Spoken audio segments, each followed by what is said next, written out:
What's up, what's up, what's up, what's up, what's up, what's up? A gracious good morning to you, good people. It's your girl KB. You know what I do, and you know why I do it. It is 2:52 in the a.m. It's June 11th, and it is a Thursday. One more day. I always get to this place, and I really get into my praise and worship that I have just one more day.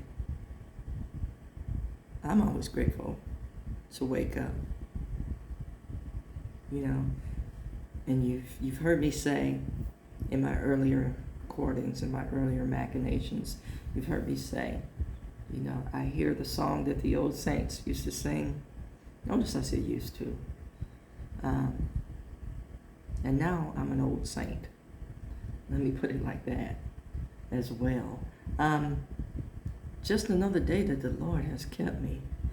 And you know, I would love to hear the late, great LaShawn Pace Rose sing, you know, because she had a way of introducing a song with that, I want to say, traditional, good old, how I remember church, not church, church, that Baptist moan, you know, that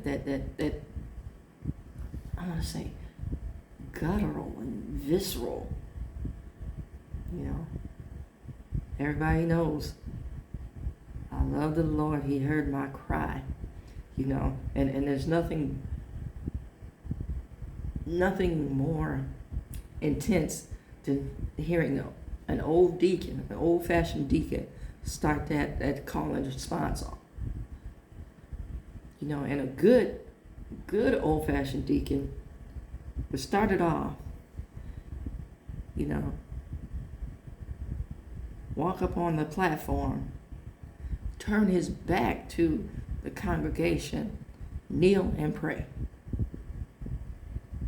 Now, for me, there's a lot of pageantry that goes with good old-fashioned church, you know.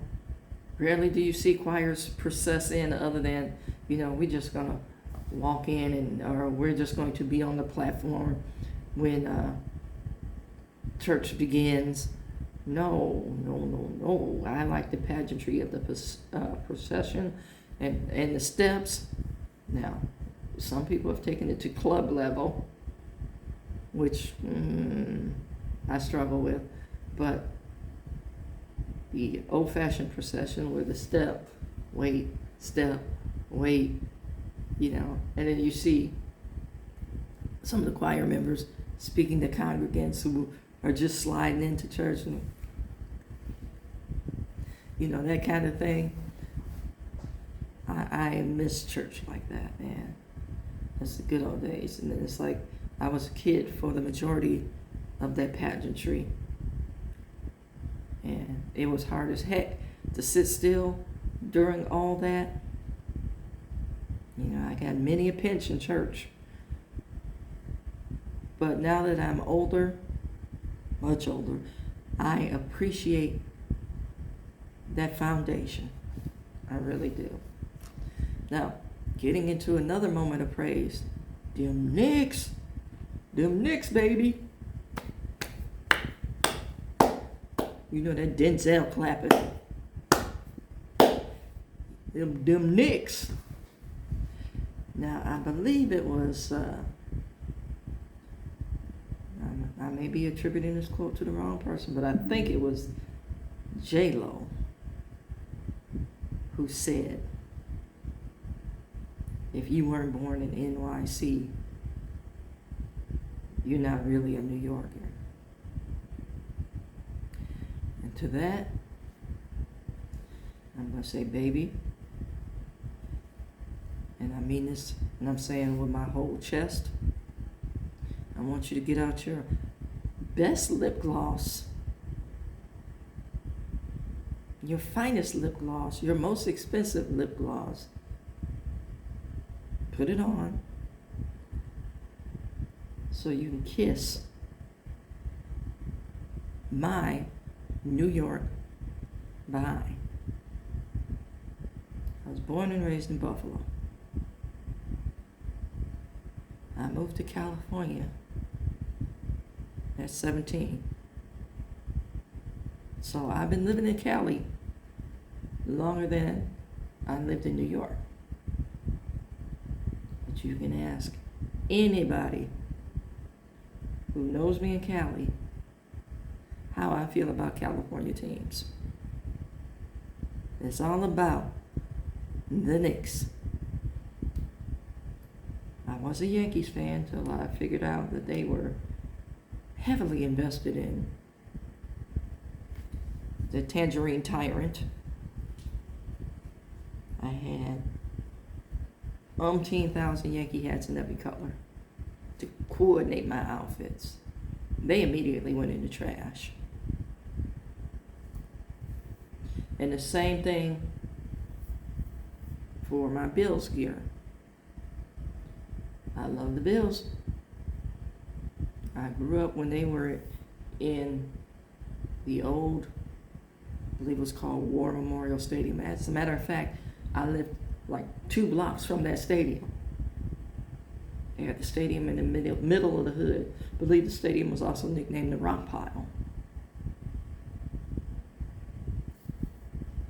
And I remember people using my street for a parking lot for the stadium.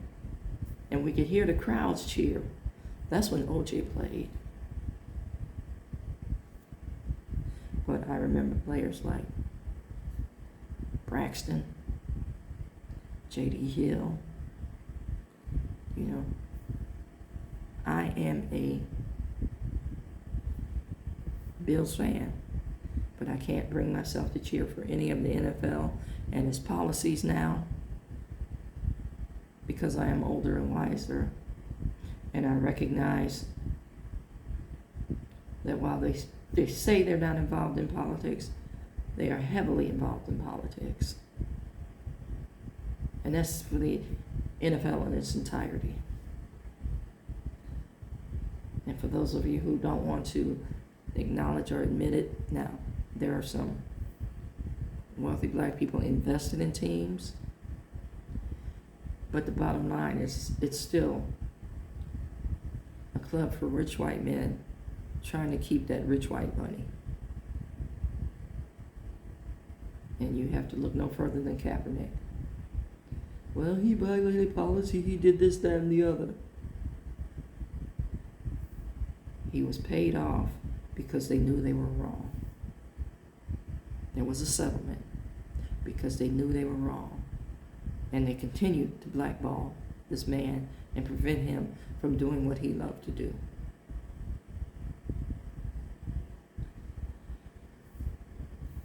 But getting back to the Knicks celebration, that was a celebration for the ages. You know, Carmelo, that was a celebration for you. Ewing, that was a celebration for you. You know, I love the Knicks. I was cheering for the Knicks when they weren't winning. I'm not a fair weather New York fan. You know, one more game. Let's see if we can pull this off. But last night's game was amazing. And to the Knicks, y'all got to get off to a better start. My heart can't take these wins the way you guys are doing it. I can't. You know, my heart's going to explode just from the adrenaline rush.